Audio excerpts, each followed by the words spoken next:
जी नमस्कार दोस्तों, मैं सत्यम मिश्रा और आप देख रहे हैं टीचिंग लर्नर्स का यूट्यूब चैनल। दोस्तों, बीपीएससी टीआरई 2.0 को लेकर कुछ महत्वपूर्ण अपडेट है जिसके बारे में इस वीडियो में चर्चा करेंगे। उसके अलावा सेकंड मेरिट लिस्ट है जिसका इंतजार दोस्तों काफ़ी दिनों से आप सभी को था और कल की डेट में दोस्तों ये भी था। मीडिया स्रोतों के हिसाब से जो भी जानकारी मिली थी दोस्तों, इससे ये था कि कल की डेट में आपको जो सेकंड मेरिट लिस्ट था वो जारी होने की पूरी उम्मीद थी और पूरी संभावना थी कि कल देर रात तक आपको देखने के लिए मिल जाता। लेकिन दोस्तों आपको बता दें कि अभी उसमें पदों की जो संख्या है उसमें बढ़ोतरी होने की पूरी उम्मीद है, क्योंकि जो फर्जी अभ्यर्थी हैं उनकी छंटनी शुरू है और कुछ अभ्यर्थी जो हैं इस कारण से छोड़ दे रहे हैं दोस्तों। बीपीएससी द्वारा जो सिलेक्ट हुए हैं इस कारण से छोड़ दे रहे हैं क्योंकि उनका सिलेक्शन केवीएस में भी हो गया है। तो दोस्तों मैं आपको दिखा दूं कुछ ऐसे विद्यार्थी जो अपने खुद से बीपीएससी के पद को छोड़ रहे हैं और कुछ ऐसे अभ्यर्थी जिनको गलत तरीके से वो ज्वाइन कर लिए हैं उनकी छंटनी शुरू हो गई। ठीक है, यहाँ पे आप देख सकते हैं कि यहाँ पे देखिए दोस्तों, यहाँ पे कार्यालय जिला शिक्षा पदाधिकारी गोपालगंज कहा गया है कि बीपीएससी द्वारा नवनियुक्त विद्यालय अध्यापकों का नियुक्ति रद्द करने के संबंध में एक नोटिस जारी हुआ है। इसमें कुछ ऐसे शिक्षक हैं या गलत अभ्यर्थी गलत तरीके से उनका अभिलेख जो था वो गलत था और योग्य नहीं था, इस कारण उनको दोस्तों सिलेक्शन मिल गया था। अब उनका जो है जो नियुक्ति पत्र है वो रद्द किया जा रहा है। ठीक है, तो पहले है श्री अपूर्वा दुबे जो गणित विषय के शिक्षक बनी थी और सीटेट उत्तीर्ण जो कि वर्ग 9-10 के लिए मान्य नहीं है तथा उत्तर प्रदेश के जाति प्रमाण पत्र के आधार पर आरक्षित कोट में इनकी नियुक्ति हुई है। ठीक है, इस कारण से इनका जो नियुक्ति पत्र है वो रद्द किया जा रहा है। तो कह सकते हैं कि यहाँ पे 6 लोगों का नियुक्ति पत्र जो है रद्द किया जा रहा है सिर्फ इस कारण से कि जो उनकी योग्यता है या अभिलेख जो है वो नियुक्त योग्य नहीं पाया गया है, इस कारण से इनकी जो योग्यता है वो रद्द की जा रही। कह सकते हैं इनका नियुक्ति पत्र जो है वो रद्द किया जा रहा है। यहाँ पे 2 अभ्यर्थी ऐसे हैं कि जो सिर्फ इस कारण से रद्द किए जा रहे हैं कि 1 to 5 में इनका सिलेक्शन हो गया है और बीएड योग्यताधारी हैं, इस कारण से इनका नियुक्ति पत्र जो है वो रद्द किया जा रहा है। बीएड जबकि मान नहीं दोस्तों, इस कारण से ऐसा हुआ है। और यहाँ पे आप देख पा रहे होंगे कि 9 to 10 में हिंदी विषय में सिलेक्शन हुआ था और बीएड 2021 उत्तीर्ण तथा एसटेट 2019 में उत्तीर्ण जो कि मान्य नहीं है, तो इस कारण से इनका नियुक्ति पत्र रद्द किया जा रहा है। तो इस कारण से 6 अभ्यर्थी ऐसे हैं 6 जिनका नियुक्ति पत्र जो है वो रद्द किया गया है। ठीक है, तो ये भी पद कहीं न कहीं आपके सप्लीमेंट्री रिजल्ट में ऐड होने की संभावना है। इसके अलावा आपको यहाँ पे दिखा दें कि यहाँ पे कुछ अभ्यर्थी ऐसे हैं जो इस कारण से दोस्तों बीपीएससी को छोड़ रहे हैं। ठीक है, कार्यालय आदेश जारी हुआ है, कह रहे हैं कि प्राथमिक शिक्षक के पद पर चयन के फलस्वरूप विद्यालय अध्यापक के पद का त्यागपत्र करते हुए स्वीकृति हेतु आवेदक पत्र समर्पित कर अनुरोध किया गया है कि निम्नलिखित विद्यालय अध्यापक अध्यापिका उनके नाम के सामने अंकित स्तंभ 5 में दर्ज तिथि के पद त्याग पत्र को स्वीकृत किया जाए।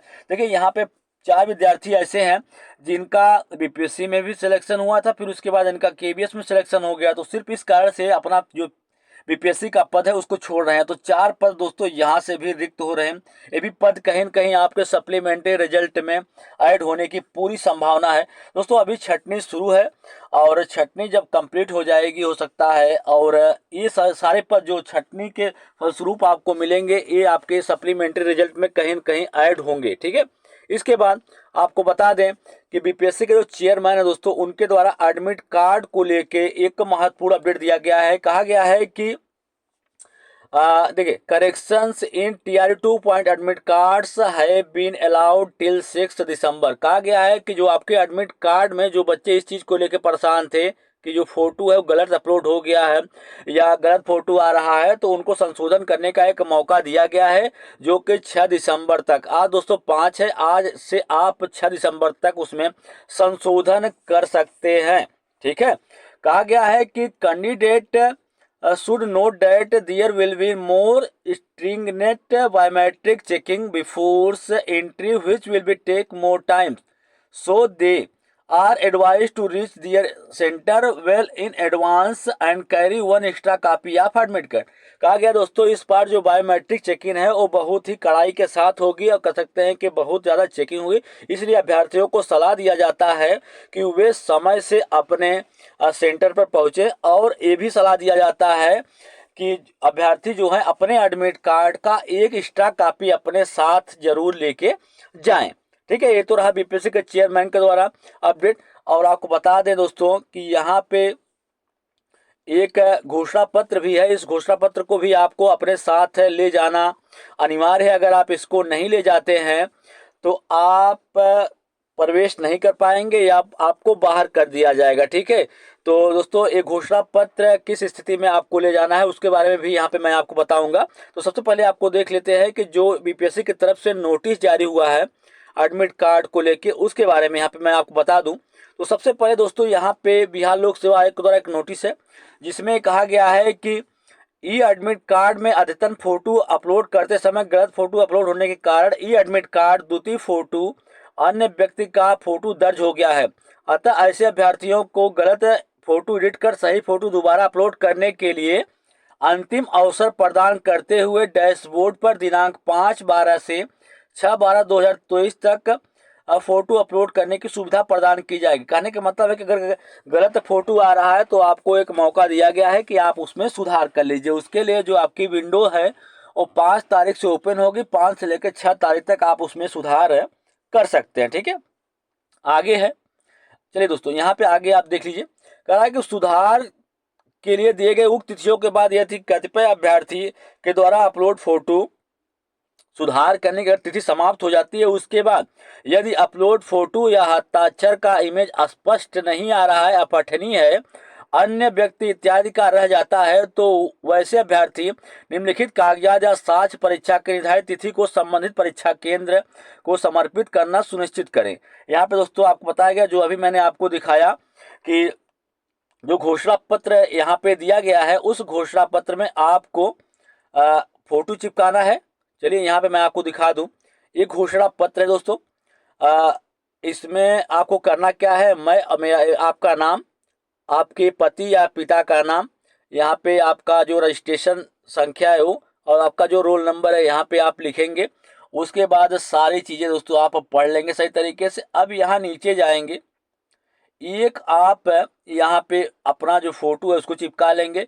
फिर राजपत्रित अधिकारी जो है दोस्तों उनका इस पे मोहर या सिग्नेचर जो है दोस्तों उसको लगवा लेंगे। फिर अपना खुद का जो सिग्नेचर है हिंदी में यहाँ पे करेंगे, फिर अंग्रेजी में सिग्नेचर आप यहाँ पे करेंगे। फिर वीक्षक का हस्ताक्षर, जब आप क्लासरूम में जाएंगे वहाँ पे जहाँ पे आपका पेपर रहेगा वहाँ पे जिसकी गाड़ी लगी रहेगी उसका आपका सिग्नेचर लेना है। फिर केंद्र निरीक्षक का, ठीक है, यहाँ पे आपको 2 सिग्नेचर करवाना है, फिर आप वहाँ पे वैलिड हो जाएंगे। तो इस घोषणा पत्र को आपको दोस्तों अपने साथ जरूर ले जाना है। अगर आप इसको नहीं ले जाते हैं तो आप बाहर हो जाएंगे, इस चीज़ का ध्यान जरूर रखिएगा। अब आगे क्या है, आगे की प्रक्रिया, चलिए यहाँ पे कहा गया है ना कि जो आप फोटो चिपकाएंगे उसको केंद्र अधीक्षक द्वारा अभ्यर्थी से प्राप्त उपयुक्त सभी कागजात एवं फोटो का मिलान सत्यापन करने के पश्चात उन्हें परीक्षा केंद्र पर सम्मिलित होने की अनुमति दी जाएगी। बिल्कुल सही। फिर आपका जो प्री एडमिट कार्ड डाउनलोड हुआ था दोस्तों उसमें ये था परीक्षा केंद्र सिर्फ कोड के रूप में दिया गया था। वहाँ पे था कि आपका सेंटर जो है किस शहर में पड़ रहा है और परीक्षा को केंद्र का जो कोड था वो दिया गया था। तो अब 5 तारीख से दोस्तों, 5 मतलब आज के डेट से आपका जो विस्तृत जानकारी है कि आपका सेंटर कहाँ पे पड़ा हुआ है और एग्जैक्ट सेंटर कौन सा है, तो उसके लिए जानकारी दोस्तों आज की डेट में उपलब्ध है, आप जाके देख सकते हैं।